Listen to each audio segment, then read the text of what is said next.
Well, I want to thank everybody. This is an honor. We love you, and you've been so nice to me with those votes. We set every record in the book. But today we come to the heartland of America to pay tribute to a man who embodied the heart and soul and fight and spirit of our country as much as anyone who ever lived. And he's a very special man, and that's why I'm here, President Theodore Roosevelt. And he loved your community, he loved your state, and he was quite something. He was really quite something.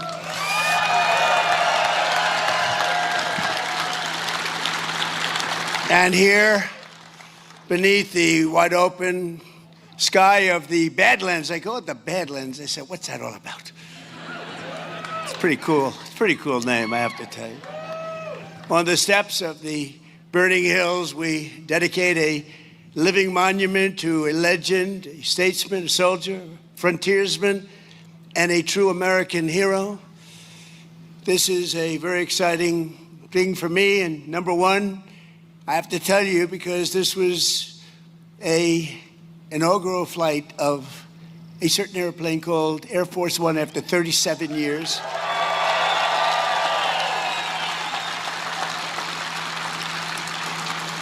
And it's a great plane, and we had a lot of fun with Doug and everybody coming over. But we talked about Theodore Roosevelt a lot, because he was something that was really very special. And number two, because I'm honoring Theodore Roosevelt, and that's the man who I have long admired. He's one of the few. I don't admire too many people, I have to tell you. There's not a lot of people out there. And number three, I'm back in North Dakota because I won this state with the most votes in the history of the presidency. Thank you. Thank you very much.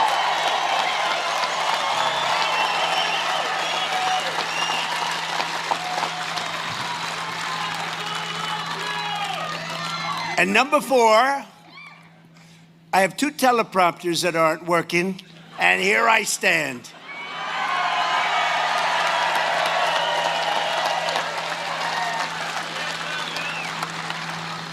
But TR once observed that I would not have been president about himself had he not been, and had it not been for the experience in North Dakota. He had a great experience here. It really shaped him so much. So there could be no better place for this new national treasure than the Rough Rider state. I met some of the Rough Riders. They are Rough Riders. They're good riders, too. They were very impressive. Today, 107 years after he passed into eternity, Theodore Roosevelt's Presidential Library opens its doors, and the small town, but very great town, and today it's a very famous town because that's all they're talking about, of Medora opens its arms to the entire world. The entire world is watching. It's not a big town, but it's a very powerful town because of what was left behind. I want to thank the thousands of people who worked so hard to make this project a reality, and you really did. You made it a beautiful reality. Very few places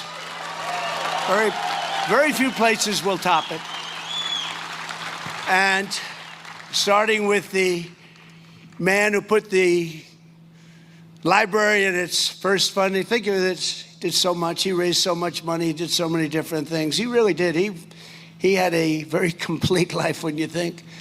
He was a real man of many forms of genius, and without whom it would never have been possible, Secretary of the Interior. And I'll tell you what, I thought he was an oil man, and he wasn't. I saw him on a debate because this guy was actually going against me. Can you believe it? But I thought he was very impressive. I thought his wife, Catherine, was even more impressive, to be honest with you. And so impressive that I said, he's a good man. That guy's all right. But he's been fantastic. He's been a tremendous Secretary of the Interior and the best ever. There's never been a Secretary of the Interior like Doug Burgum. Thank you very much. Thank you. Never been.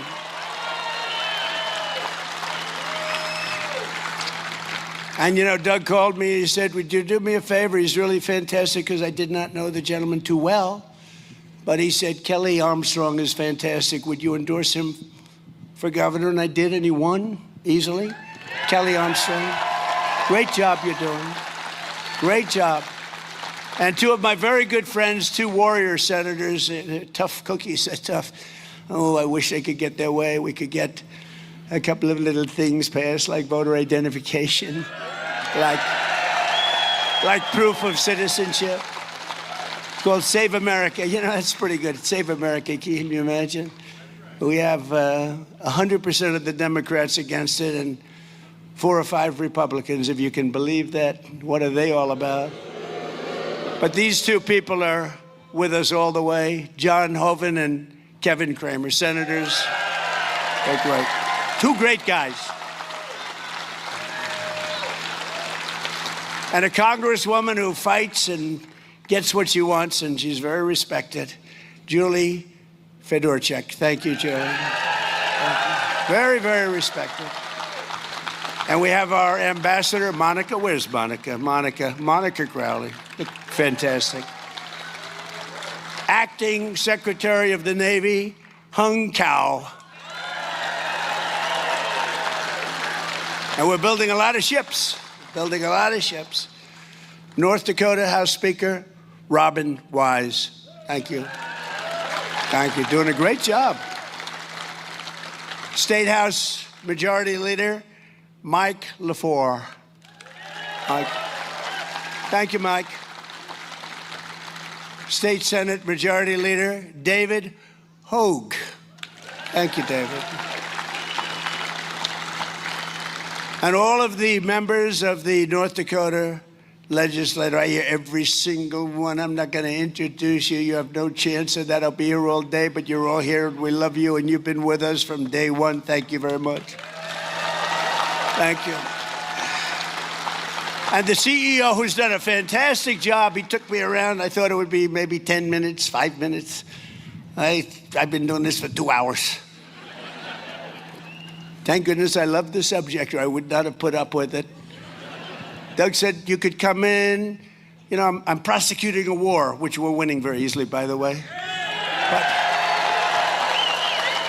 But I said, Doug, let's fly in. We'll do 10, 15 minutes. I know I'm going to love it. And then I'll get out. Oh, absolutely, sir. So then time comes. He got me making speeches. I was over there 2 hours. I know more about that museum than the people that built it. But that's okay, because they did a very good job. I can report that they did a really good job.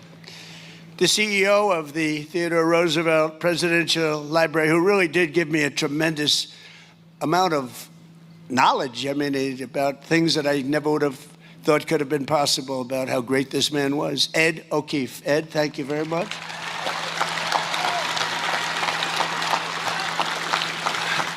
And two of my sons are here, Eric and Don.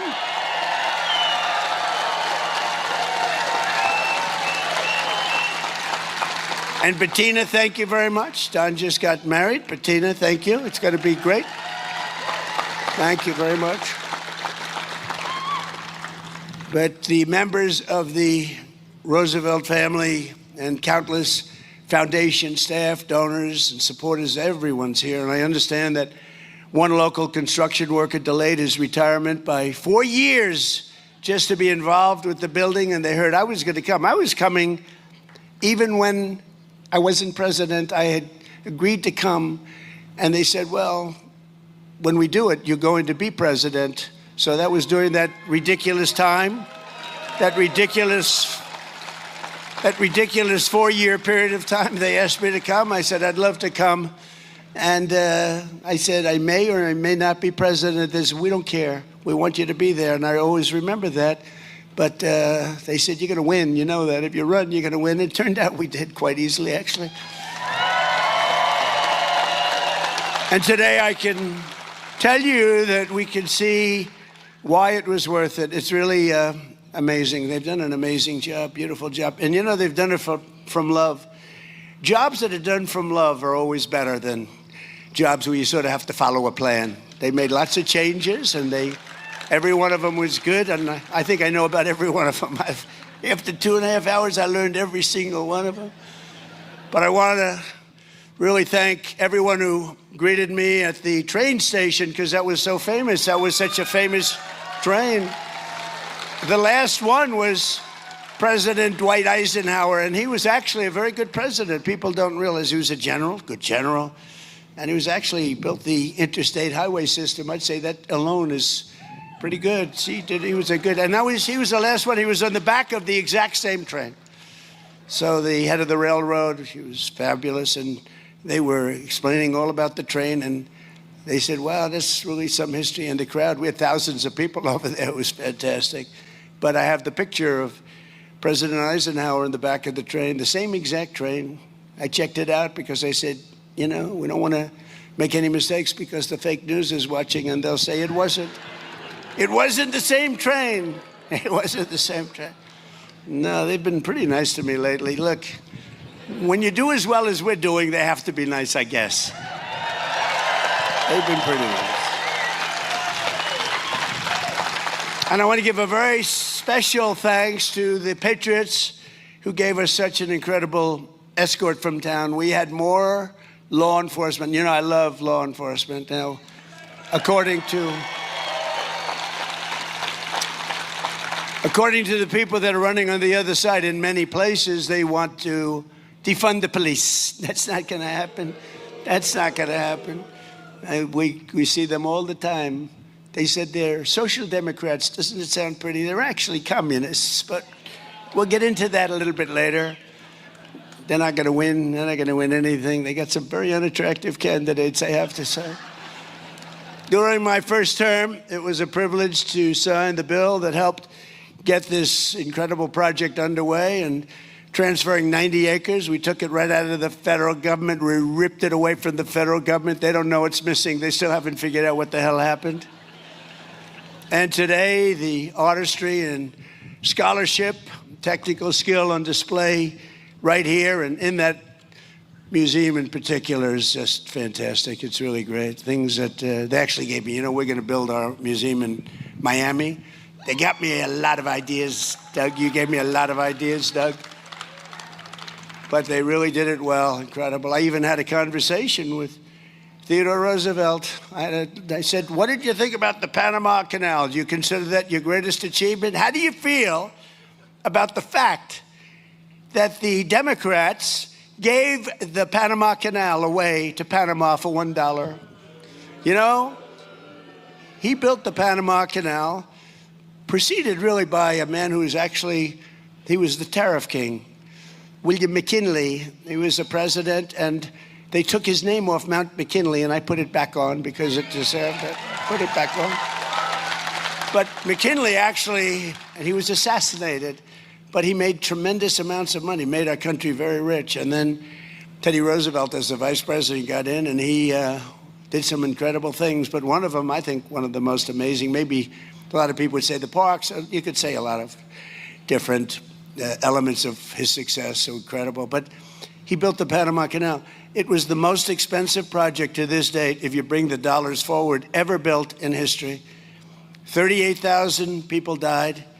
They died 95% from mosquitoes, malaria, 95%. You expected almost to die. They paid workers from the United States. Mostly they came in, and mostly, I must say, men.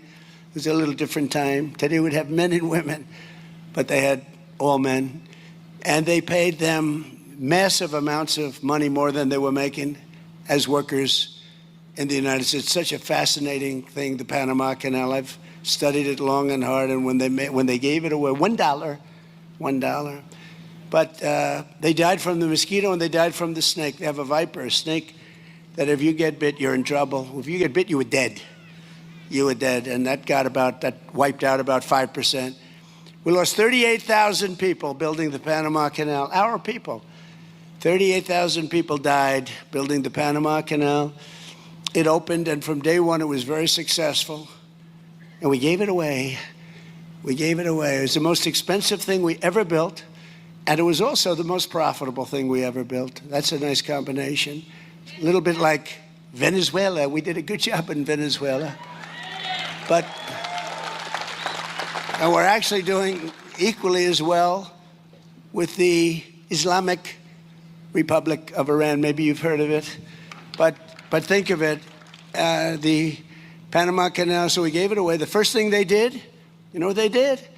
They raised the prices for the ships by 4 times, and they didn't lose one ship. And then they raised it again twice, and they didn't lose one ship. All they did is make tremendous amounts of money for years and years. How stupid was that? And now China is trying to take over the Panama Canal, and we're not going to let that happen, okay?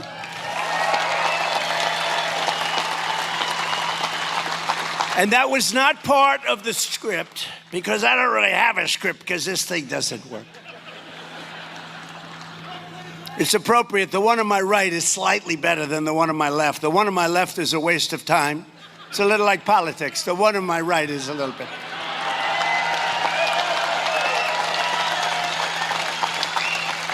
It's not great. I'd give it about a 2 on the scale of 10. And this afternoon, I'm pleased to announce that through the National Endowment for the Humanities, we will be awarding the library $750,000 to support the opening exhibits during the first year. So they're getting a nice check.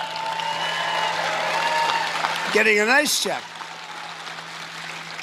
And as you know, this week, Americans all across our nation are filled with joy and excitement and anticipation as we prepare for one of the proudest moments in our history.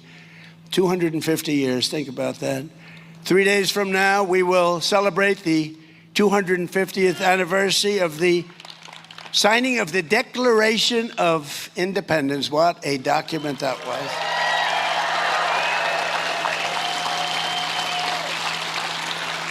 And this week, we look back on 250 years of glorious freedom, and we took so much time and so much effort. And by the way, on July 4th, it's going to be approximately 107 degrees out. And I'm going to go and I'm going to make a really long speech just to show that I can do anything. It's going to be 107. But you know what? They also predicted the fight that we had 3 weeks ago was unbelievable at the White House. They said a week before, 6 days, 5 days, 4 days, 3 days, 2 days, 1 day. They said it was going to rain. It's going to be horrible. You're going to have to cancel the fight. Sure, we're going to have to cancel. This was a big event. This was one of the highest rated fights in history. It was on CBS National on a Sunday night, not a Saturday night. Saturday nights are called Death Valley for television. I know a lot about ratings. But Sunday night's very good, and it was broadcast on CBS, a network, and it got among the highest ratings any fight has ever gotten. But they said it was going to rain, and I talked to Dana White. I said, Dana, I don't know, this is bad. Sir, it's 100% chance of rain. I said, you sure, like maybe 90? No, 100%, sir. So it was 7 o'clock, and it wasn't raining. Then it started at 8 o'clock, and we were going to delay it till 12 o'clock midnight. I said, that's not good. But it wasn't raining at 8 o'clock. And it wasn't raining at 8:30. And we had the fight on time. And it never rained. Never rained. So you never know about weather forecasting, do you? With all the money we spend all that money. That's happened before. We had a big march in Washington. You remember that? That was going to be rained out, sir. We're going to have to change it. Rained out, never rained. So we're getting pretty good at that. But this is a time to rediscover the indomitable spirit that built our country and all that will ensure America always remains the most exceptional nation on the face of the earth. We're not going to let communists get in our way. We're not going to let anyone get in our way. Not the communists. It's a very unattractive lot. They're not going to do it. They're not doing anything. Those people, what they're doing, they're so stupid. They're so stupid. There could be no better place to begin this rediscovery than with the life, times, and passions of Theodore Roosevelt. He had great passion. The Colonel, they called him, was an American man of He was really a great he-man. He was an American man through and through. His chest swelled with American optimism, confidence, enthusiasm, pride. His heart beat with an unyielding sense of America's destiny and pride, and that pride was bigger. The biggest word for him, I think, was pride. He was a proud man. But I'm a proud man. I'm proud of our country. I'm proud that 2 years ago, we had a country that was a laughingstock all over the world, and now we have the hottest country anywhere in the world, the most respected country anywhere in the world. But as a young boy, I saw that he loved Lincoln, and Lincoln's casket would pass through a nation torn apart by civil war. I don't know if you know that. I think Teddy Roosevelt, is probably his biggest. I was trying to get that today, and I think it came pretty loud and clear. Abraham Lincoln was the person that he most respected, most admired, most looked up to. He has a beautiful picture of Lincoln that he had in his one of his rooms, one of his very important rooms where he lived, and it's at the library. By the end of the 60 years, TR had transformed his country by the reach of his vision. He had a great vision, and by the force of his will, into one of the greatest places, one of the greatest empires, one of the most incredible countries, ready to take its rightful place as the strongest and most respected nation anywhere in the world. They didn't have people that they had no idea where they were. They didn't have people that couldn't walk up the steps. See those steps? They didn't have people that had no idea where the hell they were. They didn't have people that said, let's have open borders so millions and millions of people can pour into our country from prisons all over the world. They didn't have those people. They had strong, smart people like Teddy Roosevelt. Today, America is stronger and more respected. Right now, I'll tell you, the king of Saudi Arabia, I was with him a year ago, smart guy, good guy. He said to me, sir, it's amazing. And this was as we were just started to really, and we've made a lot of progress since then. You see the numbers, factories being built all over the country at a level that we've never had before. But he said, 1 year ago, during the Biden, Sleepy Joe, during the Biden administration, he said, 1 year ago, your country was dead.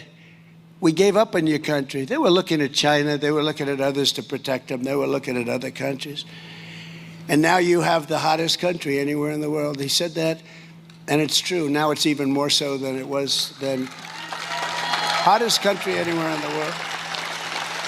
So Theodore Roosevelt and his presidency fell exactly at the halfway mark between the founding in 1776 and the place we are today in 2026. And here are 5 lessons, and I wanted to write these because you can learn from some people, not from too many. From a lot of them, you don't want to learn much. But you can learn from him, and here are 5 lessons that are really extraordinary. Life offers to all Americans on the threshold of our 250th year. First of all, the life of Theodore Roosevelt reminds us that Americans never give up. We don't give up. If you really look back 2 years ago, I could see people wanting to give up. I could see them wanting to give up. He never stopped, never quit, never surrendered in pursuit of his dreams. He had a dream. A very complex dream he did because of the way he traveled, the way he moved, the fact that he ended up here and turned out to be one of the most impactful things he ever did, ending up right here where we are. But his pursuit of the American dream never, ever stopped. It was really amazing. He was plagued by asthma, very, very bad, very serious. He was having a hard time breathing for much of his life. But he went out and he was told by his doctor that he'd have to live very quietly. This is as a young man, he was told you'd have to be and have a very quiet life. You have to be nice and easy. And he did just the opposite. He had a freaking wild life. right? He was wild. He just didn't want to take that. He didn't want to listen to his doctor. He didn't want to be quiet. He wanted to be great. He actually wanted to be great, and that's what he turned out to be. Young Theodore replied, "Doctor, I'm going to do all the things that you tell me not to do, and I've got to live the sort of life that you've described. I don't care how short it is. I just want to live my life the way I want to live my life." It was great. I mean, who would say that? The next year, he sailed the Atlantic, and he summited the Matterhorn just to prove that he could do these things, just to prove his doctor wrong. He knew his doctor. He wanted to prove him wrong.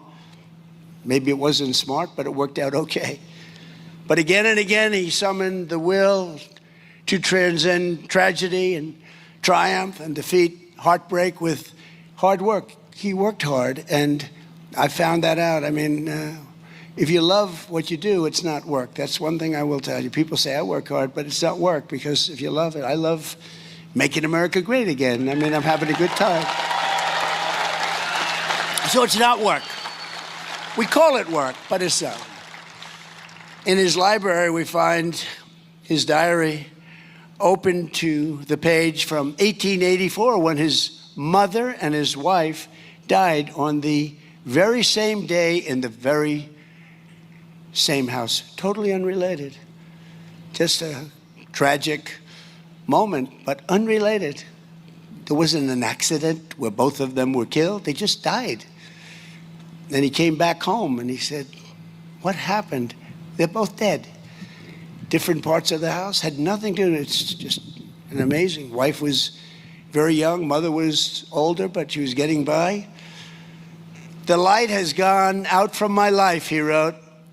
But Theodore Roosevelt did not surrender to fate. He came here to Medora and made himself fate's master. I said, I want to be fate's master. He wanted to turn the tables, and he really showed that that's what Americans can do. That's what people can do, beyond Americans. That's what people can do if they really believe and they set their mind to it, and if they're competent. I mean, you have to be competent. You have to be smart. It's nice to say anybody can do it. Not anybody can do it. They'd like to say, oh, anybody can do it. No, no. But he was a special person. He arrived at this town narrow-chested, 140 pounds. He looked pretty bad to the people here, because they're pretty tough people around here, never changed. He was sick. He was shattered from the death of these two people that he loved the most. And his body and his spirit were pretty much broken. Not broken enough, but pretty much broken. If they were broken all the way, he wouldn't have been able to do what he did. He left here 2 years later. He weighed 40 pounds more, and he was strong as an ox. They say it was 40 pounds of muscle. I don't know how the hell that happened. They didn't have modern-day drugs. Of course, the modern-day drugs don't do that either, do they? In fact, they actually take away the muscle. That's not good. How are we doing, doctor? Well, you lost a lot of muscle. That's not good. But we didn't have any of that. He was 40 pounds of steel, the vital man of vigor, who would become president of the United States not that long after he left. Wow, that's amazing. I know what it takes to do that. It's tough. As a sheriff's deputy, he heard 3 thieves had stolen the only boat in town, so he built another, and over 3 days chased the criminals 300 miles. He wanted, oh, those poor criminals. We need a little bit more of that in our country, but we do pretty good. We have the best border we've ever had. We do pretty good. Thank you. We have the best border, strongest border. We went from the worst border in history in 3 months to the best border in history, so we do okay. But he was a man who could get crushed beneath a horse. He was crushed. Get up, and he kept riding. People said, you got to get back. We got to get you to, no, I'm going to keep riding. He could take a bullet to the chest, stand up, and keep speaking. He had a little luck. He had a lot of paper there. I saw it today, a bullet hole right through both of them. But so lucky, got lucky. But other people wouldn't have done what he did. He could feel sick, and he was often feeling sick. Deep in the Amazon jungles, he would get extremely sick. Maybe he shouldn't have been there. He knew what was happening. It was a very dangerous place from that standpoint, from the standpoint of catching some pretty bad diseases, and he caught them. And yet he carried on when he was half dead, and most people think he was going to die. They thought he was going to die. They said, Teddy Roosevelt is going to die, but he carried on, and he was still standing. He never sat. He never rested. He just kept going. As America turns 250 years old, we look at this remarkable man, and we recall that with effort, determination, and drive, there is nothing that Americans of competence cannot do. Nothing.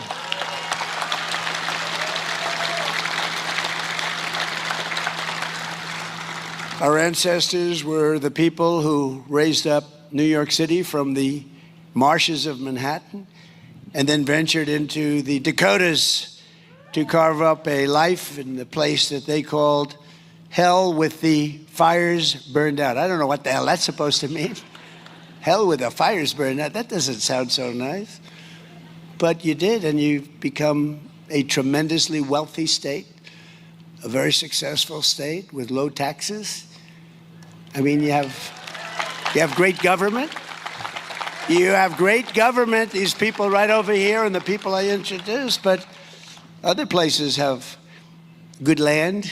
They have valuable assets under the land, and they're losing. You know, California was our third biggest oil drilling state, Doug, not so long ago. It's got tremendous amounts of oil. Nobody knows that. It was third after Texas. Years ago, it was a big oil drilling. Now they won't drill because the environmental lunatics have said don't do it, and it's not a state that's doing very well. In fact, it's doing extremely poorly. One of the most beautiful states in the world, best weather, best everything. From winning our independence to laying the railroads, taming the West, and planting our flag on the moon, nothing great that America has ever done has come without staggering effort, and it has never come easy. It's been really an unflagging persistence that drove us into greatness. We had the persistence of great people, great men, great women. They were persistent. They never gave up.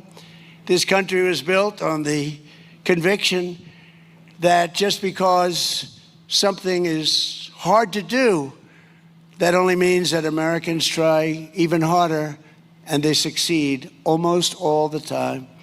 Because whatever the obstacle, whatever the challenge, it's no match for American grit. And you have it probably as much or more than any other place there is. You have American grit.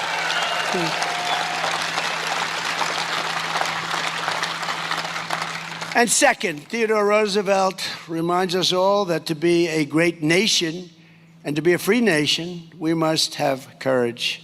Without courage, you have nothing. As TR once put it, freedom is not a gift that lasts long in the hands of cowards. How about that? It doesn't last long in the hands of cowards. What a great statement.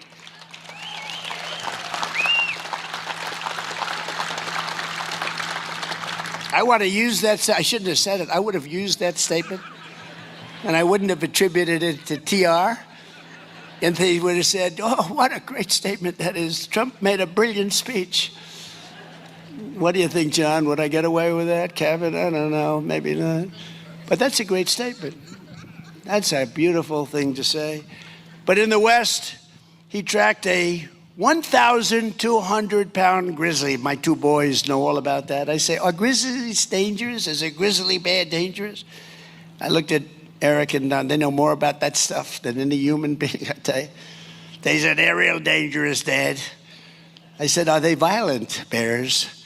They said, they're really violent, right, fellas? You said they are violent, but that doesn't scare them. Just be scared, okay, and get the hell out of there. But we want to keep you around. But when it roared, a big one, and it wanted to strike him, and it was going rapidly there, very fast. I just learned that on a beautiful airplane coming over here. He shot it squarely between the eyes, and it fell, touching him but not able to destroy him. When he heard a man here threaten to kill him right here, one of your tough people, is he around by any chance? Would you please stand up? He rode to his house. He rode to the man's house, knocked on his door. The man threatened to kill him. He said, I'm going to kill Roosevelt. And he declared that I've come over to see what you want to begin with, and how do you want to begin the killing, he said. How do you want to begin? I'm right here in front of you. How do you want to begin the killing? That's a little different kind of a guy. By a coincidence of history, it was exactly 128 years ago today that Colonel Roosevelt gave our nation one of the greatest examples of American courage the age-old chronicles of military valor have ever seen. After commandeering a ship to Cuba for the volunteer regiment, he personally raised and trained his incredible Rough Riders. The Rough Riders, I saw the Rough Riders. What the hell are the Rough Riders? Look at these guys. I wish I looked like that. If I looked like them, I would have been president 20 years ago. You guys are great. Thank you. They could really ride those horses. They let us in. They were going faster than the car. I said to my guys, is there any danger in the way they're riding? Yeah, there's danger, sir, but they're great riders. You guys are fantastic. Thank you.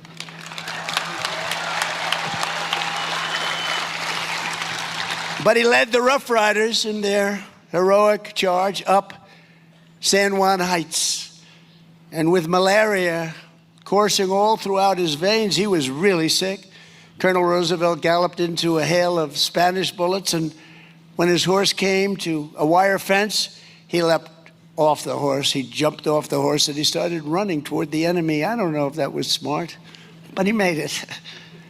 Then he looked over at the next hill, and he grabbed his men. He said, fellas, let's do it again.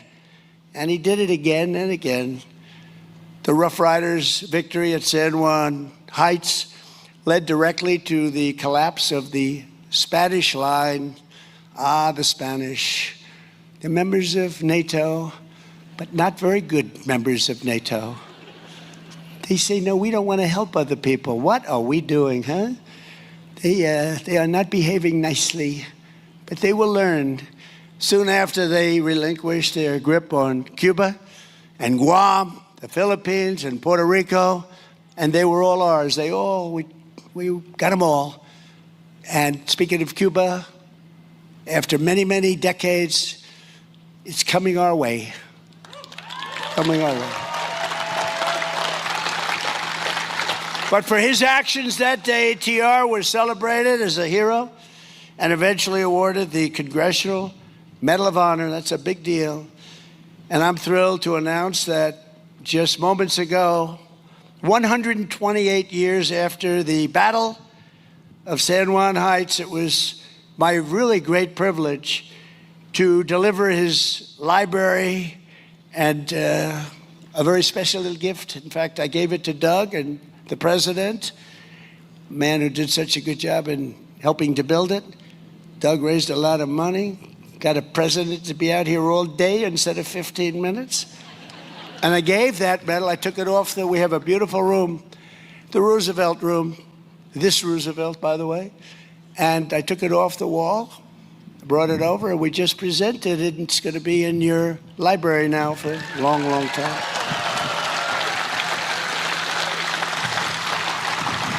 And it'll be displayed alongside the Medal of Honor earned by his brave son. His son was brave. It's genetics, you know. It's like the racehorse theory, right? Fast horses. Theodore Roosevelt Jr. on D-Day, he also received that incredible acknowledgement, except for Arthur and Douglas MacArthur. Arthur was his son, Douglas MacArthur, great general. They're the only father and son pair to receive our nation's highest military award for courage above and beyond the call of duty. Now, as I see my two beautiful sons sitting there, I think I'm going to give one to myself, one to them, and we'll have a threesome, okay? I'll pick out one of the two. I'll give them the Congressional Medal of Honor for something, for their genius at hunting, and I'll get one for taking on Russia, or something. And we'll have a third pair. No, I'm only kidding. But I have seriously thought about, now this is dangerous to say because the fake news is up there all over the place. And when I joke, I learned early on, don't be sarcastic in politics. But I actually said a few times that I've seriously thought of giving myself the Congressional Medal of Honor. Now, everyone knows I'm doing it with a chuckle, but then they report, he wants to give himself the Congressional. So I don't say that anymore. It's very dangerous to say.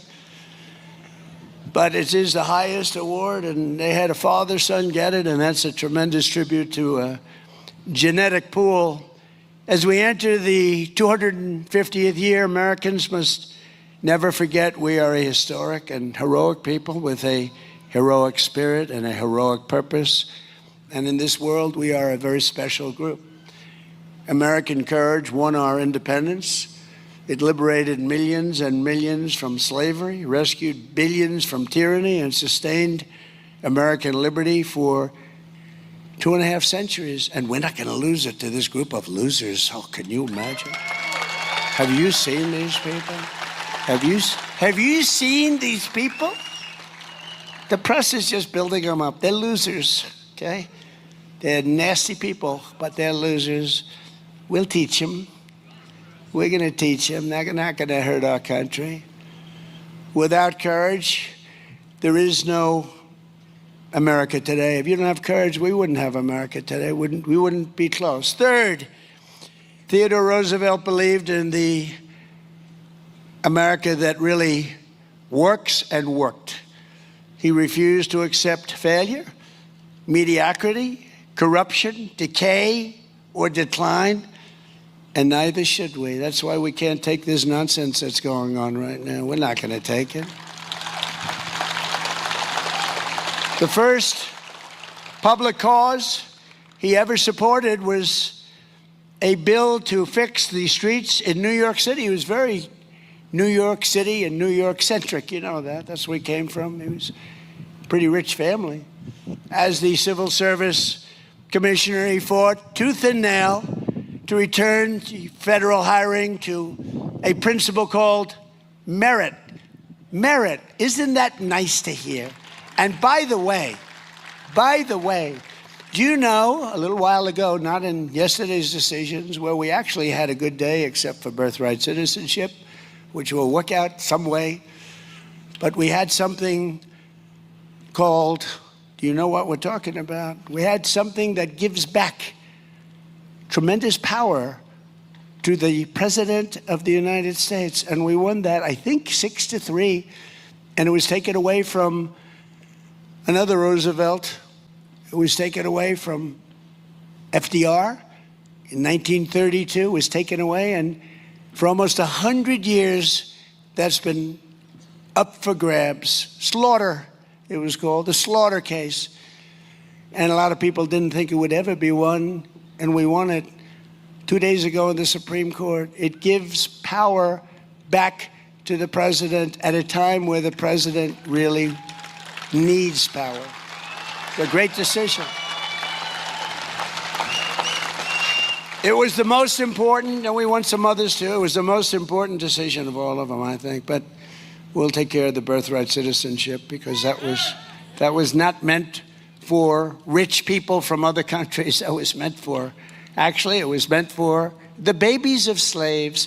If you look at it, it was a month after the Civil War ended that it went through. That's because it was meant for the babies of slaves. It wasn't meant for rich people from China. They came over in Gulf Streams. It was meant for the babies of slaves. So I believe, no, I know they got it wrong, but that's okay because they gave us something that nobody thought. But they also gave us something in one of the sessions a year ago. It was called merit. Our country now is based again on merit. So, if you're a student with very average marks and you looked a certain way or you acted a certain way or whatever, and you get into the finest school in the world, and then you're somebody else that looked a certain way or acted a certain way, and you have all A pluses, and you have all great marks and board numbers that are through the roof, way above other people, but you don't get in, they get in, it's all over with. It's based now on merit. I don't even know if people know. The fake news didn't want to cover it. To me, that's one of the greatest decisions. And that took courage of the Supreme Court, because our country became great because of merit. We became great because of merit. And when you look at those soldiers that we have standing there at Washington, D.C., where we ended up, so we had one of the most unsafe cities, places, our capital, anywhere in the country. And now we have one of the absolute safest. You can walk anywhere in Washington, and we fixed up the monuments, and Doug was fantastic.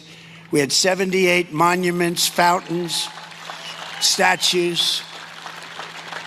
We have the reflecting pond, which we did the best job of all, and they came in with box cutters and they cut it up, but it's working fine. We're gonna let a little water out. We're gonna redo it a little bit. But we fixed it up after 100, and think of it, it was 1922 that it came about, and from the day it was built, it leaked. From the day it was built, it didn't work. But when it did, when they had water, it was beautiful. It reflected Washington, the Washington Monument. It reflected Lincoln and Washington. Think of it, how beautiful, how beautiful. And these people went in and cut it up, and they got caught. We'll see what happens with them, but they got caught. But they put a big gash, 350 feet long, think of that, 350-foot gash along the side of this very expensive material. But it will have it all, it's already good. We want to have it done for July 4th, and it was done for July 4th. And it's operating right now, but we'll let a little water out, we'll fix it up very quickly, Doug, and it'll be just as good. But we have, for the first time ever, what they don't say, we spent a very small amount of money too. What they don't say is Barack Hussein Obama. Have you heard of him? Barack Hussein Obama spent tens of millions of dollars trying to fix it, and it was a disaster. Sleepy Joe Biden spent millions of dollars trying to fix it, and he was unable to do it. But we did it, and it works beautifully. It's a beautiful, we got rid of the algae, which they put in. They put in algae. Who the hell put in algae? They had a couple of people with signs, protect the algae. Can you believe this? This world has gone crazy. But today I'm proud to say that after 4 years of decline, America is once again a nation that has strong borders, is respected by everyone, all countries all over the world. They respect your president, and they respect you. When they respect your president, they respect you. And we solve problems, and we take things on, just like Theodore Roosevelt took things on. He took them on directly, right at them. He stared in their face. But our laws will be enforced. Our laws will be protected. And our law enforcement is respected again. You know, one of the things that I'm most proud of, when I was running in the campaign, and even before I announced, you could not get people to join the military. We had the worst years we've ever had under Sleepy Joe Biden. He had no idea what the hell he was doing. And people were ashamed of our country. And you couldn't get them to join. And then we had a beautiful day, November 5th, and we won by a lot. We won by just a lot. It was incredible. We beat a woman named Kamala. We beat a brilliant young woman named Kamala who had no clue. She was the border czar. She never went to the border. She never called the border patrol. I said, fellas, you ever get a call from Kamala? She's the border czar. No, sir, she never called. I used to call them every other day. How we doing on the border? 2 months, and we had a border that was perfect. 2 months. But Kamala never called. And she never went. So for 4 years, she was the border czar. She never went to the border. It doesn't typically play out very well. And we had the worst border in the world. But these are the people that were running our government, and we were a laughing stock all over the world. Not anymore. They don't laugh at us anymore. A government that was honest and accountable was the #1 demand of the Declaration of Independence. They want honesty. They want respect.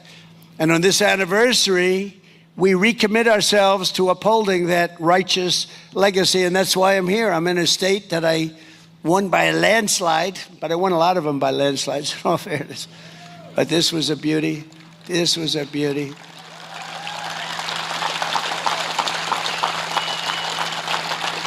And I refuse to tell you. My son said, Dad, don't say that. So I won't. I refuse to tell you who got more votes, me or the legendary, and he was great, Theodore Roosevelt. I refuse to say. Because you'll say, he's a braggart. He's a terrible human being. He's a horrible person. So I refuse to say. I told my son, I will not say. Thank you. Thank you for giving me some good advice, Eric Trump and Don Trump. TR was also a staunch and ferocious opponent of a thing called communism. You've been hearing a lot about that lately.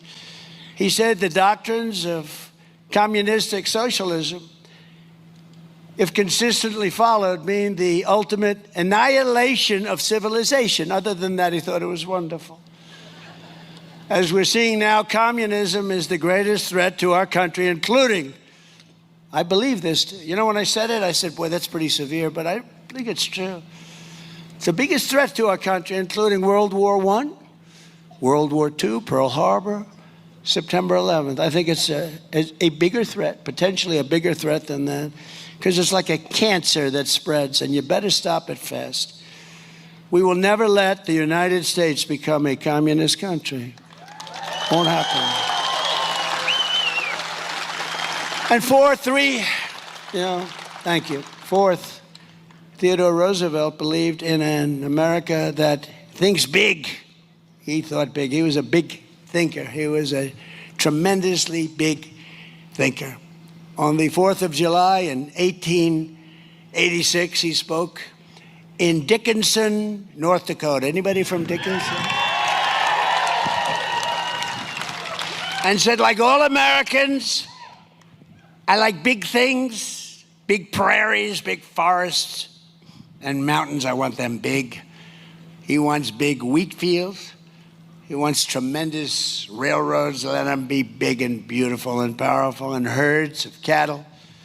He wants everything big. He wants big factories, steamboats. He wants everything big. It was cool. I mean, I thought it was great because I feel that way. I've always felt that way. Theodore Roosevelt wanted a big future, and he had big dreams for America. And thanks to him, we built the Panama Canal, that beautiful Panama Canal.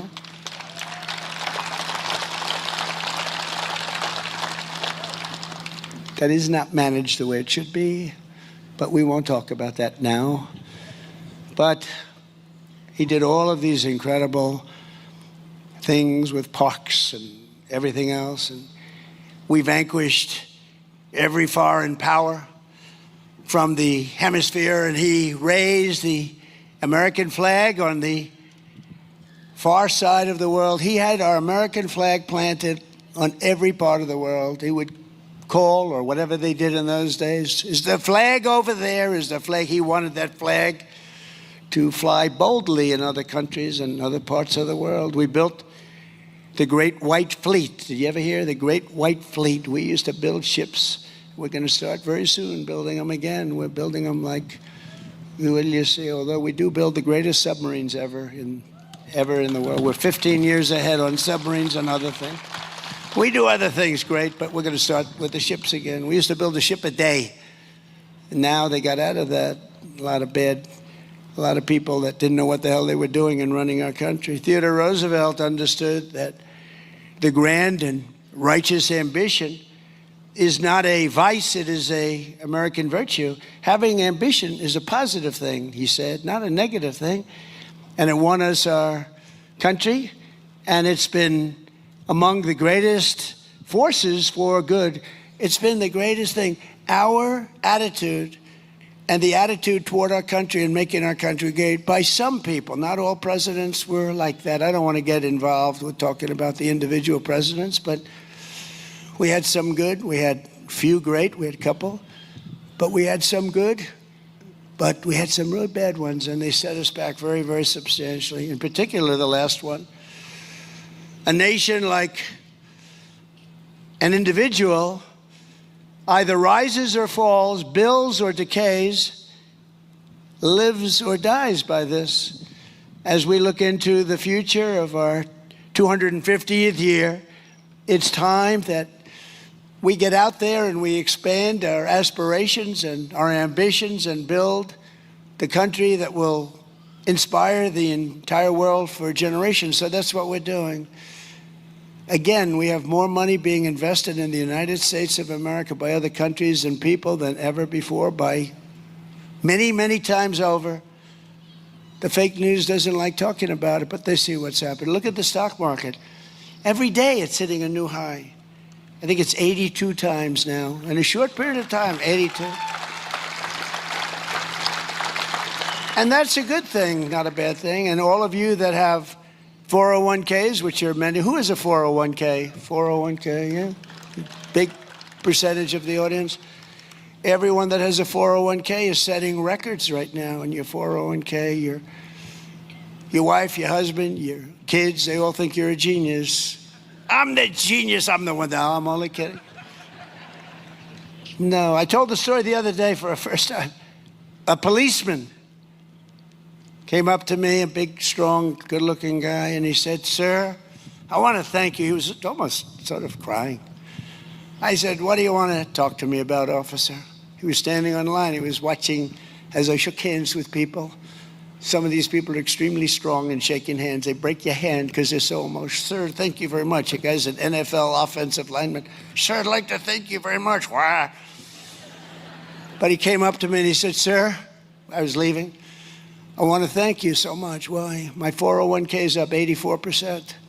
My wife was disgusted with me for years. It was just going in the wrong direction. But it's up 84% this year.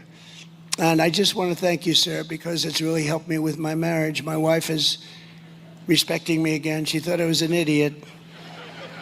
This is a big, strong guy. But the women, you know the women rule. You know that. We know. All the guys in there, you know. This guy is a big, powerful guy, and he was petrified of his wife.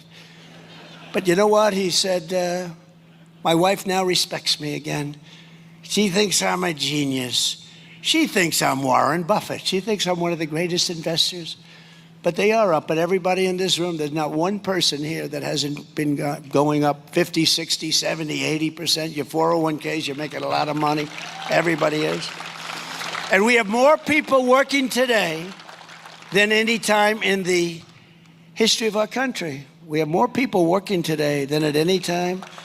And we inherit a tremendous inflation problem from Biden. We inherited the worst inflation in history. 48 years, they say, but let's say history.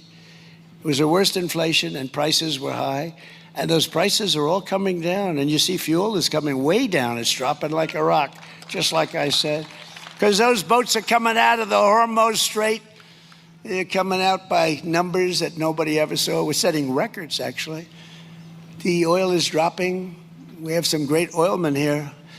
I don't know if they're happy or sad. I don't give a damn if they're happy or sad. I want the prices to go down, and the oil is dropping like nobody thought possible, but I told you it would. Total control. We have total control of everything. This is just the beginning of the golden age of America. We're in the golden age of America, and America is going to experience something that I can truly say, I believe, the best is yet to come. It's going to be coming, and it's here, but it's coming at speeds that nobody thought possible. Finally, Theodore Roosevelt understood that whatever our background, we are all Americans. We're Americans first, united under one flag. And we don't wipe our hands on a flag. Did you hear the person? One of our communist one of our communist people. But they cleaned it up. The press cleaned that statement up. You know that, right? She didn't use the word hand. She used a different word, a disgusting word. They're disgusting pigs. She didn't use the word hand. They said hand. She used another word. You know what word I'm talking about. These people are a disgrace. That's why Theodore Roosevelt boldly fought for what he called the new nationalism. The word nationalism is a very interesting word. Putting the needs of the whole nation and all of these people above partisanship, lobbyists, crooked politicians. This one thing with these guys, they are honest as hell. I'd let you know if they were crooked, if John or Kevin were crooked, I'd say, they're crooked pals, but they're honest. Maybe they're too honest, actually. We got to get an election going here, fellas. But no, these are great politicians. They're great people. That's why you put them back in office in record numbers, the two of them, all the time. But TR knew that true patriotism demanded caring for the worker, the environment, and the health and culture, and integrity for the nation itself. He was something special. He was a really great man. He was a man the likes of which you may never see again, but we'll all get close and we'll all try and duplicate what he's done, because he was a man of unbelievable genius and unbelievable toughness and principle. So I want to just say that it's an honor to be with you. It's an honor to be asked to represent our nation in the opening of what will be a truly great library, museum, or center. Call it what you want. And he deserves it as much as anybody that's ever been president of the United States, which is such a great honor. And I just want to thank everybody for being here on this extremely hot day. It's a beautiful day, and it's a beautiful state. And I want to thank you all. Thank you very much, everybody. Thank you. Thank you very much. Thank you.